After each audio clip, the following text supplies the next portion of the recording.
So there's 6 buildings here realistically. But this is building number 2 or hangar number 2. So we're in the second building. This is the Southeast Asia and the Korean. And then this area right here is where we have all the big events. So they can seat about 1,000 people out here on the floor. And then above us is what's known as the Circle of Technology.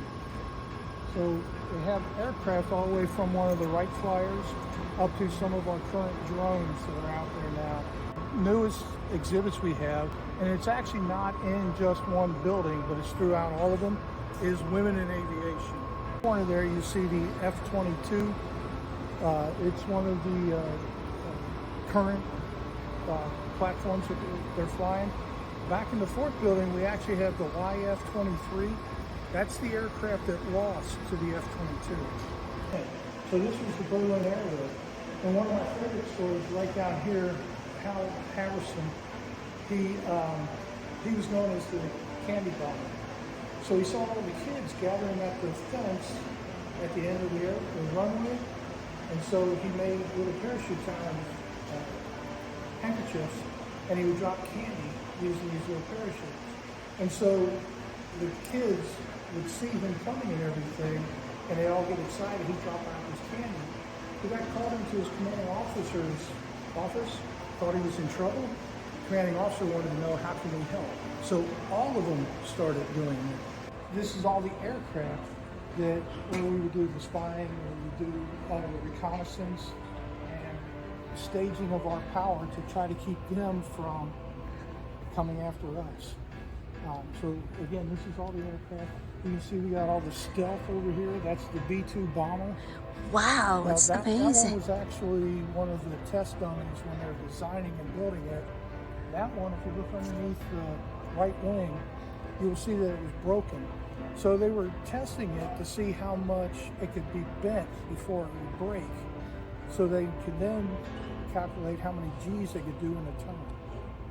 And so they actually broke the wing over on there. You can see the patchwork. It's a spy plane, and what it would do is it would fly so high that the Russians didn't have anything that could accurately reach it. So it's not armed, but it would take pictures and all that over the Soviet Union.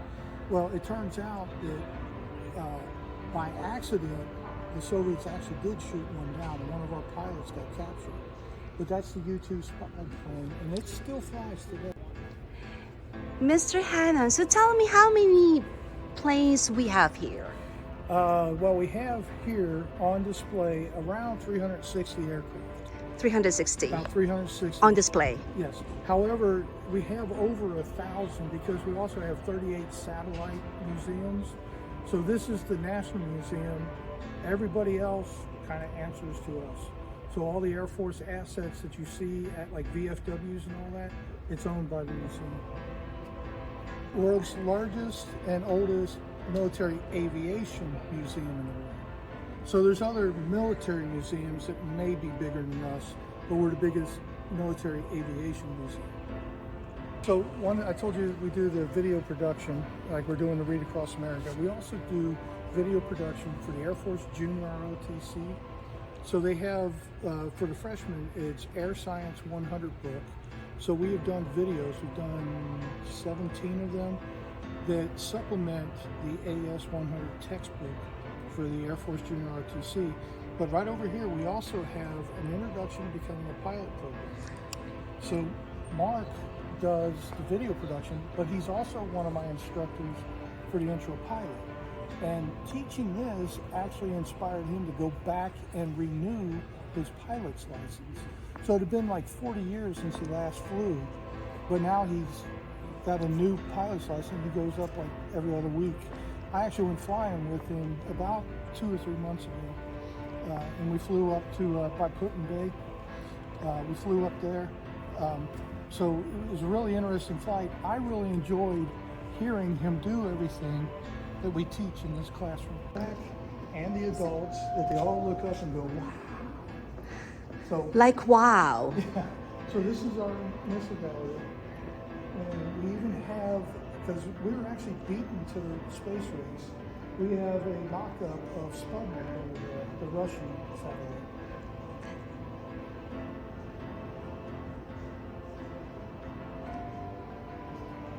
No clue if the aliens are here, but everybody asked. We actually have a flying saucer. It was made by a Canadian man. It only goes 3 feet up and goes 35 miles an hour. But we have a flying saucer. You do have a flying saucer. I want to see that. So the control booth would look like in one of the nuclear bunkers that would launch one of the nuclear missiles. So again, this is what it would look like.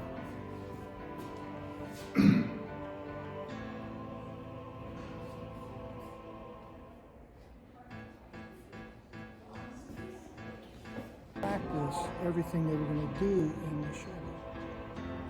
And again, it's called a crew compartment training. And it was actually only the nose. We actually built the rest of it to mock what the size of a space shuttle would be. And then the ramp going up and is the shape and size of the wings on the space shuttle. One rocket, What is that again, sir? that's called the Titan. And that's the one that couldn't stand up in there because it's too tall. It's too tall. So it's laying down. It goes from here all the way to that wall. So we're entering the space shuttle, the mock-up space shuttle. Well, see, the good thing about us not getting the actual space shuttle is you wouldn't be able to go into it. So what you can see in here is you can see the crew compartment and the flight deck, which if we got a real shuttle, you wouldn't be allowed to go up into it. So you actually get to see a lot more because we got the crew compartment training. This is the crew compartment, and you see all the little cubbies. That's where they would store all of the activities they're going to do when they go up into space. And it has to be reconfigured for each mission. So they have to learn where everything's at, all their tools and everything else would be in there. And then they also sleep over there in what looks like a hammock. And what it is it ties you in place because otherwise you just float around and bang off the walls. So it actually ties you into place. Also where the space toilet is. That's where they use the restrooms, right in here. This is the kids' favorite spot. It's the space toilet. This is an exact mock-up of what a real space shuttle flight deck looks like. All the switches and everything. So again, they practice piloting the space shuttle here. You see all these little blue tabs? Those are actually Velcro, so they can stick stuff to it.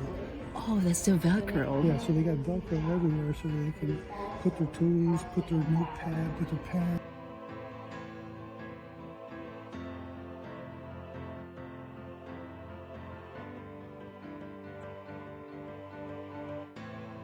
All the astronauts looked the same in the first couple of missions, so they didn't know who was the commander when they were watching the films and all that. So they ended up putting the red stripes on to designate that's the commander. Oh, okay. This So- is the Hanoi taxi. Yeah, so this is the one to pick up the POWs and return them from Vietnam. It's 20 feet longer than it was originally when they built it. So the engines and everything were so powerful and the lift was so capable that they figured out they could carry a lot more than what they were. So what they did is they cut in front of the wing and behind the wing and added 10 feet on either side. So the aircraft is 20 feet long. So you all have the original aircraft. These are the actual aircraft that the presidents flew, yes. My favorite one here is the big silver one. Its nickname is the Sacred Cow. Sacred The Sacred Cow. cow? Yes, and the reason is when they were assembling, so this is either a C5 or C7, but anyway, when they were assembling it, all the workers, they were building the civilian ones as well. But parts kept going behind this curtain. And they asked, what's behind the curtain? They said, that's the Sacred Cow. And so the president thought that was hilarious, so he nicknamed the aircraft the Sacred Cow. That's funny. This next one up here, you see, it looks like an eagle. It looks like an eagle. It looks like an eagle. Come over here a little bit. See the side window looks like the eye. And then you see the beak Uh-huh. is the nose. It is. It used to be painted yellow, but the problem was the yellow paint had iron in it, and it interfered with the radar that's in the nose of the aircraft. So then change it to... So they had to scrape off the yellow paint and paint it white in order to not interfere with the radar.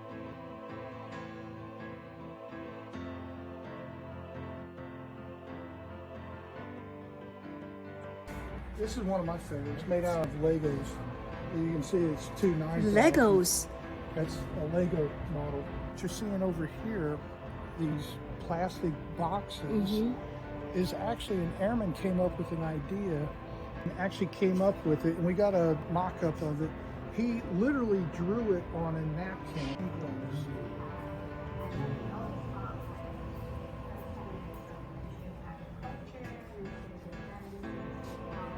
So this talks about where the Air Force actually moved a bunch of hangars.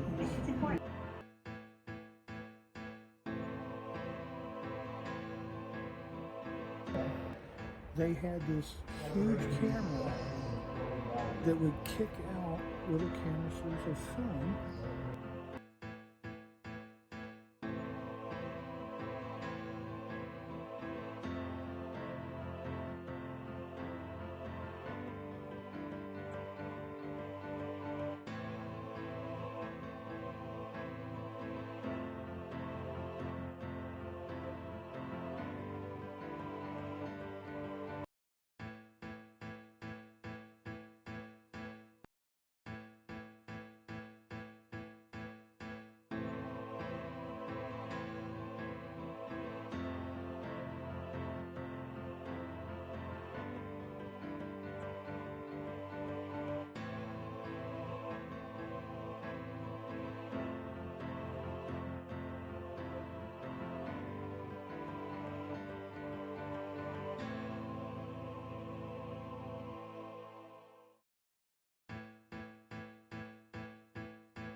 So, Mr. Pat, would you invite the American people to come here?